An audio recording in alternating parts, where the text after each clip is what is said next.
Labadiena, gerbiami žiūrovai. Vakar benaršant internete mano dėmesį patraukė viena nauja laisvūnų vadinamosios partijos iniciatyva Seime. O tai yra vienas įstatyminis projektas, mane sudominęs tiek, sakykime, betarpiškų politinių aktualumu, tiek ir savo konceptualiniu turiniu. Mat, šiame įstatyme matau tam tikrą koncentratą, tos dabar madingos ir vis propaguojamos, sakykime, išlaisvinimo ideologijos, pagal kurią svarbiausia yra individo laisvė, tiek nuo visuomenės, tiek nuo moralės, tiek greičiausiai ir nuo pačio žmogiškumo. Na, bet apie ką aš čia kalbu? Taigi, jau anksčiau narkotikų legalizavimo akcijom pagarsėjusi Laisvės partijos deputatė, Morgana Danielė vadinamoji, pagal gimimą Dalia Kulikauskaitė, iškėlė pagalbinio apvaisinimo įstatymo taip vadinamą pataisą, pagal kurį teisė į atitinkamas, tai yra dirbtinio apvaisinimo procedūras, turėtų įgyti ir vienišos moteris, ir nevedusios poros. Mat, pagal šiai dienai Lietuvoje galiojančią tvarką, į šitokias procedūras, tai yra į mėgintuvėlinius vaikus, te gali pretenduoti vedusios, bet savų vaikų susilaukti negalinčios poros. Tai yra vyras su žmona. Tačiau tokia tvarka, anot Morganos Danielės, yra nepagrįstai ribojanti. Štai, pasiskaitykime jos žodžius. Šių pataisų reikėjo, nes mūsų valstybė, nepaisant deklaruojamų ideologinių įsitikinimų, tradicinių šeimos vertybių, vis dar daug ką nepagrįstai riboja. Kaimyninėse šalyse, pavyzdžiui Latvijoje, Estijoje, galimybė susilaukti vaikų suteikiama daug platesniam ratui žmonių. Kitaip tariant, valstybei svarbu, kad tie, kas nori turėti vaikų, tą galimybę turėtų ir valstybė prie to prisideda. Lietuva šiandien to nedaro. Vyksta ir medicininis turizmas. Lietuviams yra paprasčiau įsteigti kliniką Rygoje, nei sulaukti Lietuvos geranoriškumo įstatymuose. Tiek nesusituokusios poros, tiek vienišos moteris vyksta atlikti pagalbinio apvaisinimo į Latviją, kurios biudžete ir lieka už paslaugą mokami pinigai. O ir mūsų piliečių ten įsteigtos klinikos sumoka mokesčius ne į Lietuvos, o Latvijos biudžetą. Taigi, dėl perdėtai ribojančių įstatymų nukenčia ir mūsų piliečiai, ir šalies biudžetas. Jei mums iš tiesų rūpi demografija, rūpi, kad žmonės gimdytų vaikus, tai metas sudaryti sąlygas to norintiems. Citatos pabaiga. Na ir kągi. Visų pirma, reikėtų pažymėti, kad Morgana Danielė su kompanija gudrauja. Kompanija tai yra kiti seimūnai remiantis šią iniciatyvą, tarp kurių beje ir socdemų lyderis Gintautas Paluckas. Na, o gudravimas šiuo atveju eina į tai, kad niekur neminimi homoseksualistai ar jų kažkokias teisės. Bet pagal nutylėjimą, na ir nors apie homoseksualistus ar vadinamąją LGBT bendruomenę tekste nėra nei vieno žodžio, pagal nutylėjimą šiuo įstatyminiu projektu yra mėginama kontrabandiniu, taip sakant, būdu pravežti idėją, kad vadinamosios vienalytės porelės Lietuvoje dar lengviau galėtų prieiti prie vaikų. Ir kaipgi tai suprasti? Štai ta pati Morgana Danielė pabrėžė, kad Lietuvoje iki šiol nėra atseit reikiamo partnerystės įstatymo. Tai yra, Lietuvoje šiai dienai galiojantis partnerystės įstatymas niekaip dar neįformina homoseksualinių ryšių. Tuo tarpu, jei tokie ryšiai būtų įforminti, ir tuo pačiu, jeigu Seime prieitų dabar Laisvės partijos keliama pagalbinio apvaisinimo įstatymo pataisa, tokiu atveju Lietuvoje į dirbtinio apvaisinimo paslaugas galėtų pilnai pretenduoti ir homoseksualistų poros. Ir tai beje puikiai iliustruoja kitas 15 minučių portale esantis straipsnis. Štai, nebegausių krokodilo ašarų 2021 metais 15 minučių aprašo istoriją, supraskit graudžią, apie lesbiečių porelę, kuri Lietuvoje negalėjusi pasidaryti dirbtinio apvaisinimo ir todėl išvažiavus Latvijon atitinkamai procedūrai atlikti. Kitaip tariant, kai Morgana Danielė kalba apie Latviją, apie Rygą, tai nesunku suprasti, kokias istorijas ji turi omeny. O kad tai nutylima, tai žinoma tik rodo šių veikėjų nesąžiningumą. Kitaip tariant, čia mes turime dar vieną, be to gana radikalų žingsnį link LGBT ideologijos siekių realizavimo Lietuvoje. Ir tai, drauge su Palucko palaikymu šiam tikslui, ir sudaro tą betarpiškai aktualią politinę reikalą pusę. Bet, kaip sakiau, yra ir konceptualinis reikalo aspektas. Kadangi visa šita iniciatyva, kaip ir mūsų pacituotas Morganos Danielės pasisakymas, tai ir yra tos išlaisvinimo vadinamosios ideologijos tam tikras koncentratas, tam tikra kvintesencija. Ir tai suprasti iš tikrųjų gana paprasta. Tai reikia įsiskaityti, taip sakant, tarp eilučių į tą tekstą ir iškrapštyti kai kurias principinės prielaidas. Visų pirma, tai akivaizdi parlamentarės nuostata, kad svarbiausia yra individo troškimai ir laisvė tuos troškimus tenkinti.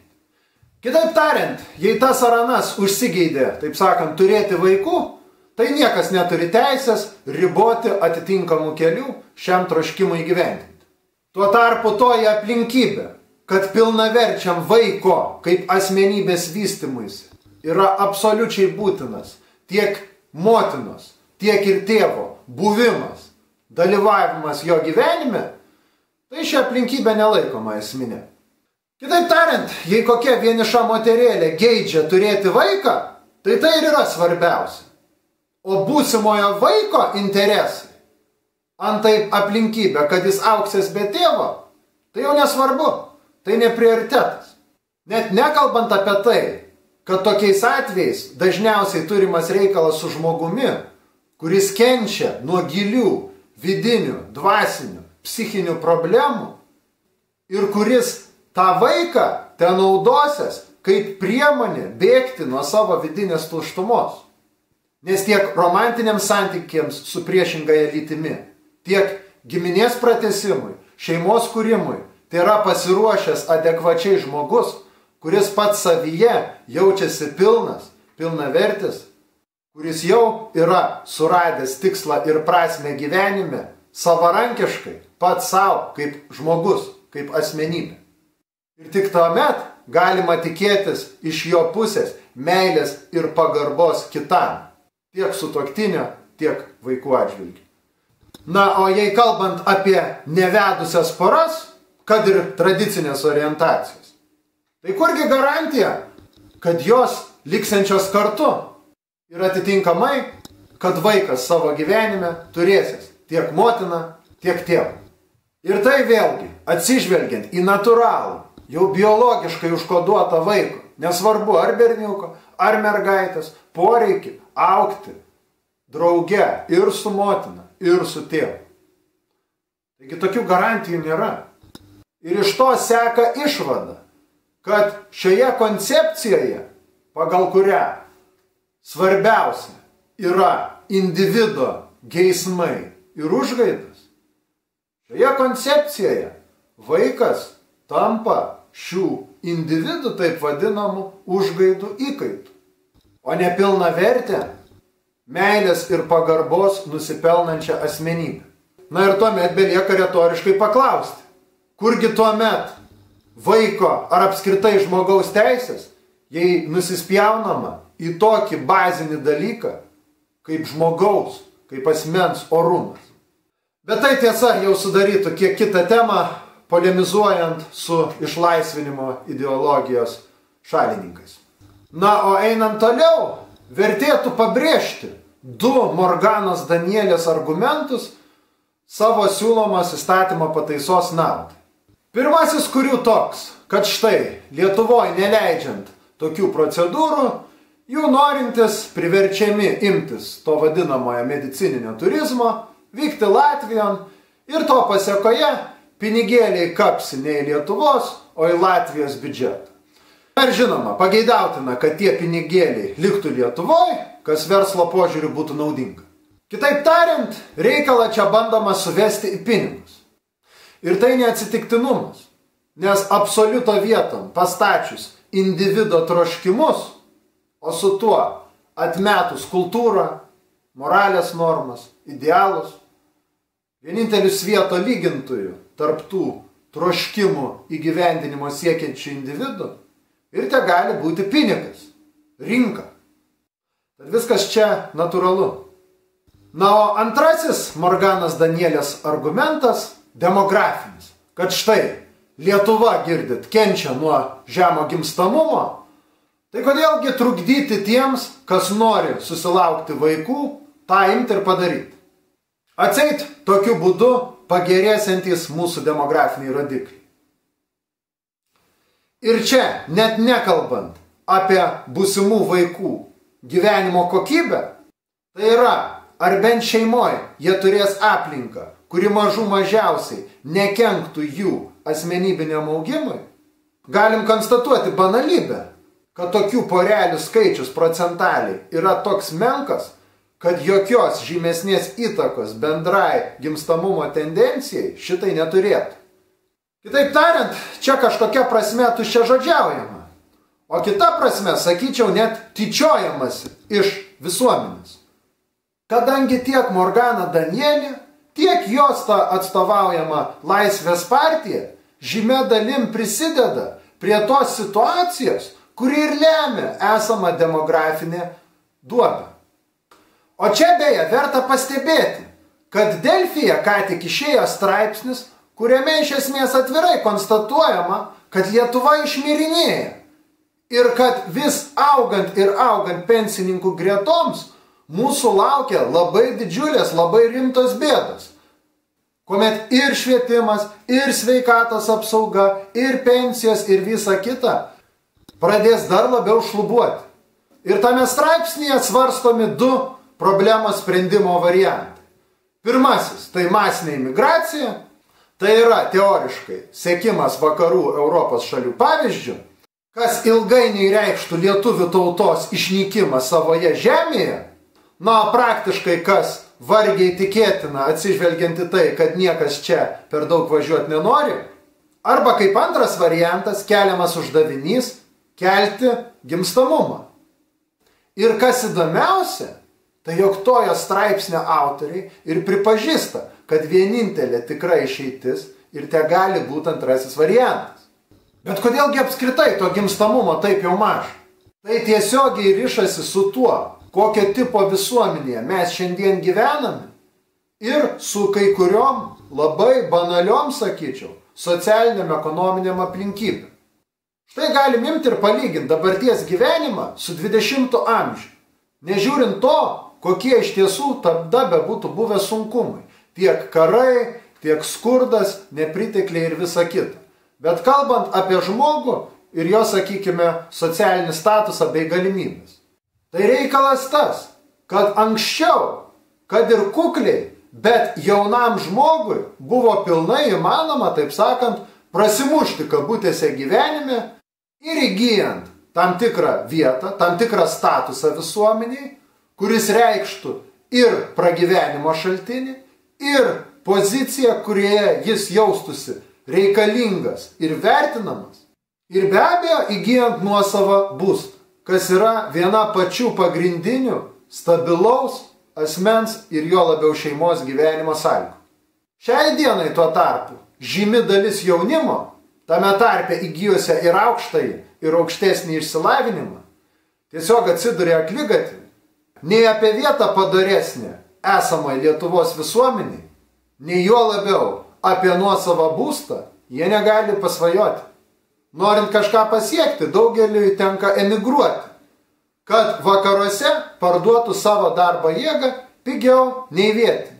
O dažnai tiesiog, kad dirbtų darbus, kurių vietiniai jau net nebenori dirbti. Iš tiesų, paklauskime savęs, kiek turime mokslininkų, kiek turime menininkų, kiek turime talentų, kurie nerealizuojami, kurie stumdo vakaruose kažkokias dėžes sandėliuose, kurie dirba gamyklose, kurie nešioja maistą kažkokiose kavinėse ir taip toliau ir panašiai. Kiek turime tarp likusių čia alkoholikų, narkomanų, kitaip degraduojančių, priklausomų nuo pornografijos, nuo kompiuterinių žaidimų, kitų žalingų įpročių. Ir ne dėl to, kad tie jaunuoliai būtų būtinai baisus, blogi ir supuvę, o dėl to, kad jie nemato perspektyvos šiame gyvenime, šioje visuomenėje. Ir atitinkamai degraduoja. Ir tai konstatuodamas, aš jokiais būdais nesakau, kad tu pats neatsakai už savo gyvenimą ir savo likimą ir kad štai ar valdžia, ar Dievas turės viską tau padėti ant padėkliukų. Mat kiekvienas iš mūsų visgi sprendžia, ką daryti ir šią prasme esam savo likimo kalviai. Bet tai suvokiant būtų mažiausiai nedalykiška, o dažnai tiesiog nesažininga ignoruoti, kad yra sukurta sistema, faktiškai nukreipta prieš didelę dalį šitokių žmonių. Galų gale, ne tie, kurie kūrė šeimas ir gimdo vaikus, jų skaičių atitinkamai riboja, vėlgi atsižvelgiant į galimybės. Ir norint keisti iš esmės demografinę situaciją, reikia radikaliai keisti socialinę ekonominę padėtį. Reikia suteikti šiam jaunimui vietą pasaulyje. Reikia duoti šiam jaunimui atlygį, tiek materialinį, tiek dvasinį, moralinį, suteikiant žmogui pagarbą ir supratimą, kad jisai reikalingas, kad čia jo vieta, čia jo žmonės, čia jo šalis. Na, o prie socialinio ekonominio aspekto, tai pridėkime dabar viešoje erdvėje viešpataujančią ir esamą visuomenės sanklodą puikiai atitinkančią mirties kultūrą, mirties civilizaciją, kurią puikiai išreiškia visokie laisvūnai su savo propaguojama ideologija. Nes iš tiesų, kokia dar gali būti kalba apie gimstamumo augimą, jeigu pats šeimos institutas yra ardomas? Jeigu pagrindiniais kanalais, kaip kažkoks tai gėris, yra propaguojama visiška žmogaus ir ypač jauno žmogaus demoralizacija, galim sakyti, sugyvulėjimas. Ir iš tiesų, kai apjungėme šitokią kultūrą su esamam socialiniam ekonominiam realijom, tai ir gaunam iš tiesų bet kokiai tautai ilgainiui mirtiną kokteilį, kurį dėja ir mūsų lietuvių tauta, ir kitos Europos tiek rytų, tiek vakarų tautos labai sėkmingai geria. Tad norint keisti situaciją su gimstamumu, reikia atitinkamai iš pagrindų keisti mūsų visuomenės tikrovę. Visų pirma, suteikiant jauniems žmonėms vietas, kuriuose jie dirbtų, o neužsiminėtų niekais arba vergautų. Ir turėtų perspektyvą tiek materialinę, tiek asmenybinio augimo prasme. Na, o antra, kartu su tuo, faktiškai būtų reikalinga kultūrinė revoliucija, sąmonės revoliucija, dorovinė revoliucija, kuri pakeistų dabar vyraujantį mirties kultą ir paprasčiausia sugyvulėjimą sveika, žmogiška, gyvybės ir meilės kultūra. Bet deja, tiek pirmos, tiek antros sąlygos realizavimui šiai dienai sąlygos yra, švelniai tariant, minimalios. Nes tai reikštų esminį pokytį egzistuojančios visuomenės sanklodai ir judėjimo trajektorijai. O tai be abejo neįmanoma be radikalių politinių sprendimų. Tuo tarpu realių jėgų, tai suvokiančių, to siekiančių, ar juo labiau galinčių tai įgyvendinti, nėra. Ir norint net mąstyti apie tokių jėgų iškilimą, ar netgi ruošti jų iškilimui dirvą, visgi tenka pradėti nuo labai kuklių ir mažų dalykų. Tai yra nuo to, kas tiesiogiai priklauso nuo mūsų pačių. Tai yra pradėti patiems nuo savęs, nuo savo šeimų, nuo savo draugų, galbūt tam tikrų kolektyvų, organizacijų, bendruomenių ir panašiai. Ir čia be abejo, kaip opi užduotis, iškyla būtinybė aktyviai kovoti su ta kultūra, su ta politika, apskritai su tuo mąstymu, kurį įkūnija ir kurį išreiškia tiek Morgana Danielė, tiek į ją panašus piliečiai. Ir kuo daugiau atsiras tai suvokiančių, padorių žmonių, tuo realesnės darysis ir atitinkamos teigiamos permainos. Na, o tai pasakius, mums belieka nenuleisti rankų ir toliau dirbti su tikėjimu, kad susipratusių daugės. Na tai ką, tiek šįsyk norėjau pasakyti ir kaip visuomet dėkoju, kas žiūrit, ypatingai dėkoju, kas dalinatės, kas paremėt ir atsisveikinu iki kitų kartų. Sėkmės jums!